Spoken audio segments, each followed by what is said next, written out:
네, 안녕하세요. 신바람 국어교실의 신바람입니다. 자, 오늘 배울 교과서는 신사고 우 교과서 1입니다.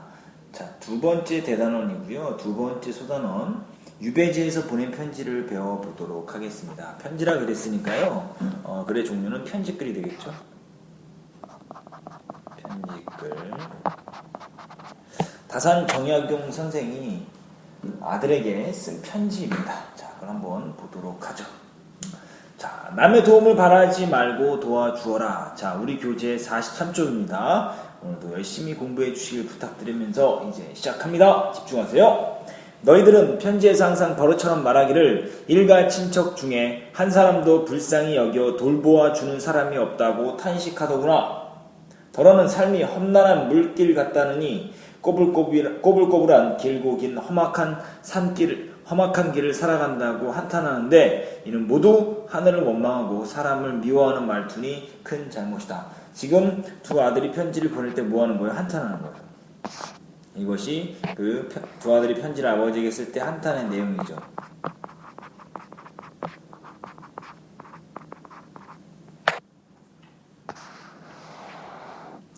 근데 이거는 큰 잘못이다라고 이야기를 했습니다.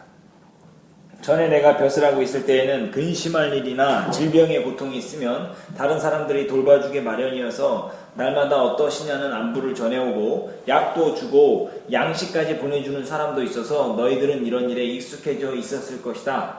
많이 받아봤다 이거죠. 그래서 지금도 항상 은혜를 베풀어 줄 사람을 바라고 있으니 가난하고 힘든 현실을 망각하고 있는 것이다. 예나 지금이나 여기서 말하는 이런 일에 익숙한다라는 거 그랬는데요. 이것은 남의 도움을 받는 일이죠.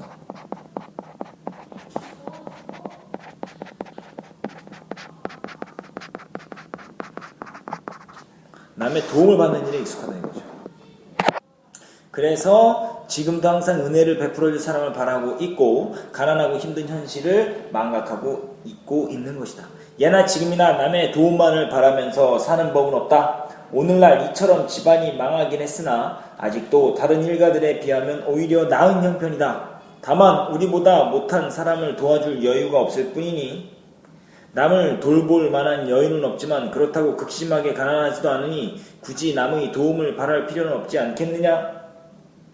마음속으로 남의 은혜를 바라는 생각을 버린다면 이런 생각을 버린다면 어떻게 된다는 거죠? 저절로 마음이 평안하고 기분이 화평스러워져. 하늘을 원망하거나 사람을 미워하는 잘못은 없어질 것이다. 자, 남의 은혜를 바라는 생각을 버리면 마음이 평안해지고 기분이 화평스러워진단 말이죠. 그래서 하늘을 원망하거나 사람을 미워하는 잘못은 없어질 것이다 라고 이야기를 하며 남의 도움을 바라는 생각을 버려라 이렇게 이야기하고 있습니다. 자, 서감 편지글이라 그랬죠. 읽느니 받는 사람이 정해져 있습니다. 정해진 받는 사람에게 자신의 심정 또는 용건을 전달하는 데 쓰는 글이다 라고 그래서 이것을 실용적인 글이다. 목적이 분명히 정해져 있기 때문입니다. 보내는 사람은 아버지, 받는 사람은 또 아들. 자, 편지 내용은 뭡니까?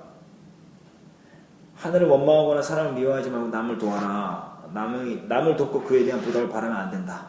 도와주는 사람이 없다거나 탄식하는 것은 잘못이다. 이렇게 이야기하고 있습니다. 이 부분 잘 기억해 두시길 바랍니다. 다음 페이지 44쪽입니다. 자, 이제 계속해서 이제 중간 부분 가도록 할게요. 여러 날 밥을 해먹지 못하는 집도 있는데 너희는 그런 집에 쌀 되라도 퍼다가 굶주림을 면하게 해주고 있는지 모르겠구나. 눈이 쌓여 쓰러져 있는 집에는 장작개비라도 나누어 주어 따뜻하게 해주고 병들어 약을 먹어야 할 사람에게는 한 푼의 돈이라도 쪼개어 약을 지어 일어날 수 있게 도와주고 가난하고 외로운 노인이 있는 집에는 때때로 찾아가 따뜻하고 공손한 마음으로 공경하여야 하고 근심 걱정이 쌓인 집에 가서는 그 고통을 함께 나누고 잘 처리할 방법을 함께 고민해야 할 것이다. 지금 여러 사람은 뭐예요? 도움이 필요한 사람들을 도와주는 예를 쭉 나열했죠? 그런데 너희들은 그것을 남을 돕는 그것이라는 건 남을 돕는 거죠. 남을 돕는 일이죠.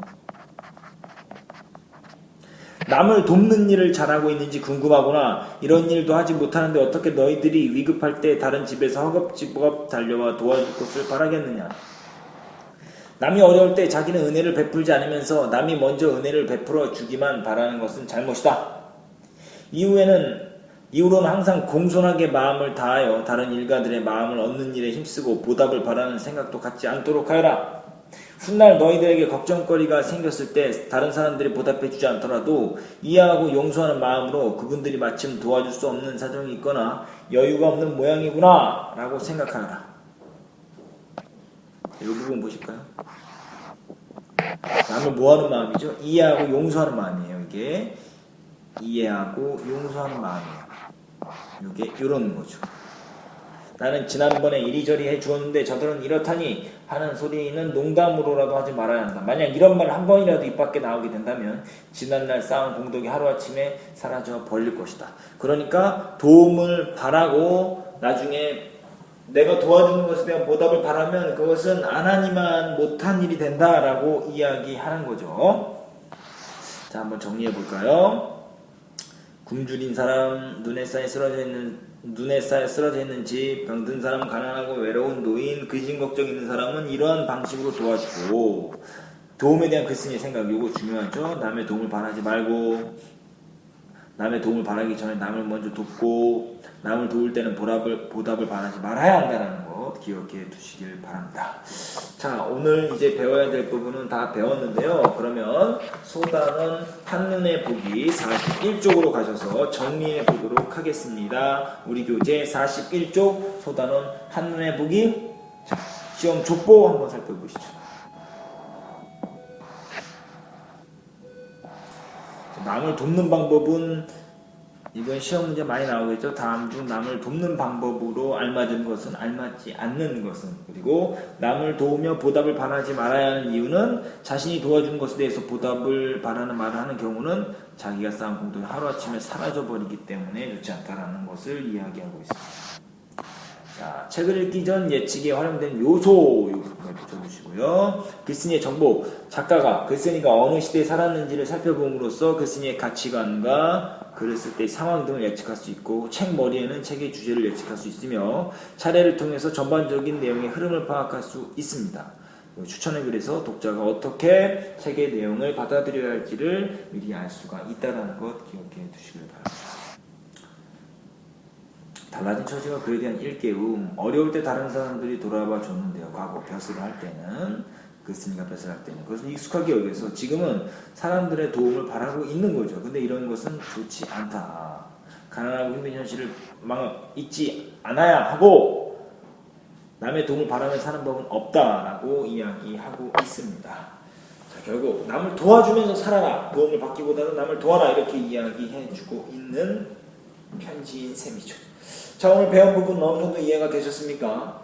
궁금하거나 의문 사항이 있다면 선생님에게 댓글을 달아주시고요. 찾아와 질문해 주시면 성실하게 답변해 드리도록 하겠습니다.